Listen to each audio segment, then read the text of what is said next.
Welcome back to Indeed's Career Tips. I'm Drew, here to uncover some important do's and don'ts for virtual meetings. And if you stick around to the end of the video, I'll share some tips for building your confidence on camera. All right, let's do it. Do find a quiet place and don't move around or change locations. It's very distracting. When working remotely, it can be very easy to fall into a comfy, cozy home mindset. You are at home after all, but just remember you're still on the clock, and you want to maintain the same level of professionalism as you would in the office. You may find this a little difficult at times, especially when your fur baby needs a walk or the kids are home sick from school, but here are a few ways to keep your environment very professional. Locate a quiet space. When identifying a workspace, try to anticipate noise that could come with each location. For example, if you sit next to a window which faces your neighbor's yard, you may get distracted by her mowing the lawn every day. Or if the kids are home from school, the living room might also be a noisy choice. Look to find a spot that will help you stay focused during meetings and allow your coworkers to hear you loud and clear. Also, use a headset. Even if you found a distraction-free work zone, the sound quality can vary. Control and maintain clear audio by using a headset. Nothing too pricey, there are many affordable options out there. If you're sitting here thinking, yes, this message is for me, then awesome. We're so happy to help. Be sure to give this video a like and subscribe to our channel down below so you never miss out on our weekly career tips. Do try to engage and don't get distracted. Engagement is crucial in a remote environment and can be more challenging to achieve than it is in an in-person environment. So, here are a few ways that you can connect and participate in a virtual setting. This may sound obvious, but turn on your camera. It can be difficult to feel engaged on a virtual call with an audience of avatars and blank screens.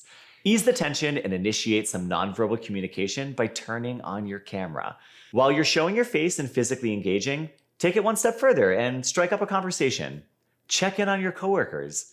You can ask about projects they're working on or how their exciting weekend plans turned out.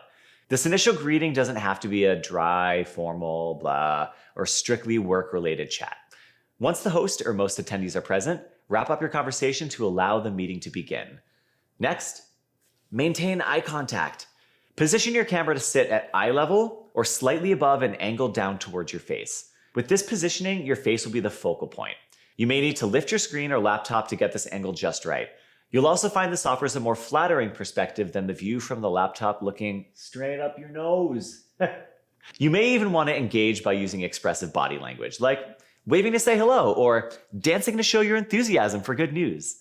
When you're not speaking, use active listening and facial expressions to show you're receiving and understanding the information that is being shared. The same holds true for body language during the interview process as well. Need a refresher? You can check out this video right up here. And don't get distracted. The desire to finish up your last project or even your last load of laundry can be very tempting, but this is not the time to do it. So try turning off your notifications during meetings and minimize your browser. Be as present as you possibly can and give your coworkers your full attention. And for more productivity tips from home, be sure to check out this video right up here.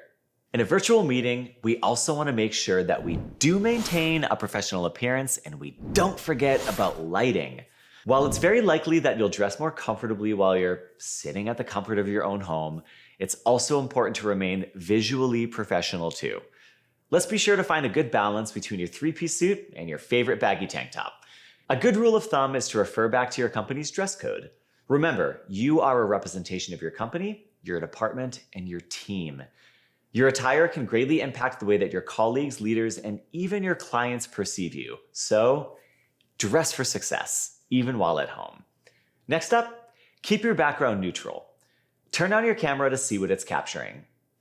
What do you see? Try organizing what's visible on camera and eliminating items that should not be thrown on the camera. You can let your personality shine through, of course, but keep the focus on you and not on your cluttered living room. There's also a blur filter that you can use to bring the attention back to you. This way you can stay as messy as you possibly want and nobody has to know. Next up, don't forget about lighting. The ideal lighting for a virtual meeting is natural light from a window. Facing natural light can clearly illuminate your facial features, making your expressions easier to read. It also softens your complexion and helps you look more like your in-person self. If you don't have a window, don't worry, you can use a lamp. But be sure to place it directly in front of your face to avoid distorting shadows and hot spots. Do mute yourself when not speaking, and don't talk over others.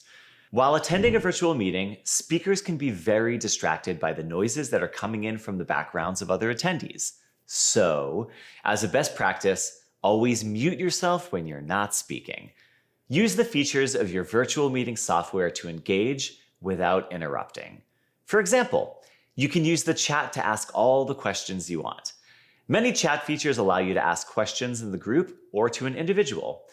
If the speaker says something that triggers a question, or if you have a link to a document that supports what the speaker is sharing, drop it in the chat. That way the speaker can come to a good stopping place, and then they can address your question or comment at an appropriate time. You can also use emojis to raise your hand. There are times when you'll have a question or a comment that doesn't need to be addressed immediately in that moment. So, if that's the case, you can signal the speaker by using reaction emojis to raise your hand without interrupting the presentation. Then, when it's appropriate, unmute yourself to ask a question.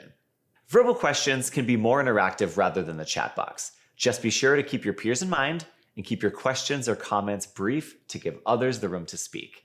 Do come prepared and don't come late. When working virtually, it's so easy to get caught up in those back-to-back-to-back meetings. So starting a meeting late or not even being prepared can create such a domino effect. And even when you do arrive on time, be sure to stick to the agenda. I'm as guilty as the next person about wanting to chat before a meeting begins, especially if it's the first time I've been able to interact with someone in quite a while. But try to limit the non-work related conversation to about 5 minutes. Do pay attention when sharing your screen, and don't share your chat messages. When you're ready to give a presentation or share your work with your team, it's very likely that you're going to have to share your screen. When you do this, be sure to turn off your notifications and hide all of your chat messages. We all chat throughout the day, that's totally fine, but no one needs to know, what groceries you're bringing home to your partner for dinner.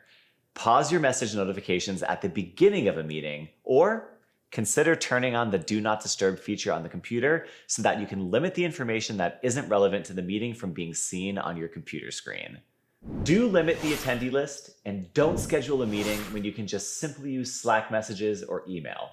Zoom fatigue is very real. People are invited to a lot of meetings, so limit the invite to people who really, really need to be there. Do check your tech and don't wait until the last minute. We all know that technology tends to act up when we need it most. So, to avoid any unnecessary glitches, test your equipment before your meeting, and then make sure that you have a backup plan. Before you join this meeting, just be sure to test your microphone, your headset, your camera, and your internet connection. We also want to check to see that our webcam is active and that it's working properly. Sometimes it takes an extra visual check to make sure that the camera is actually even on. I've made that mistake before too, believe me. If you plan to use video features like chat, whiteboards, polls, breakout rooms, be sure to test these before the meeting as well. These features are amazing tools for keeping a virtual meeting interactive, but you don't want to find yourself in a position where you want to create a breakout room, but you don't know how. But most importantly, don't forget to have a backup plan. Inevitably, there will be times when no matter how much you've prepared, you'll experience technical issues. We can prepare for the inevitable too. If you're working on your desktop, have your laptop set up and sitting nearby so you can quickly grab it if your computer decides to, crash out in the middle of nowhere. If you're working on a laptop, you can use your phone as a third failsafe. We've covered many important do's and don'ts for virtual meetings, but there's more to learn about thriving in a new remote role.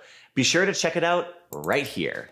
Just because our world is becoming more digital doesn't mean it has to become less human. Now get out there and conquer the remote world one virtual meeting at a time. And be sure to check out more resources from us at Indeed. I'm Drew, and we'll see you next time.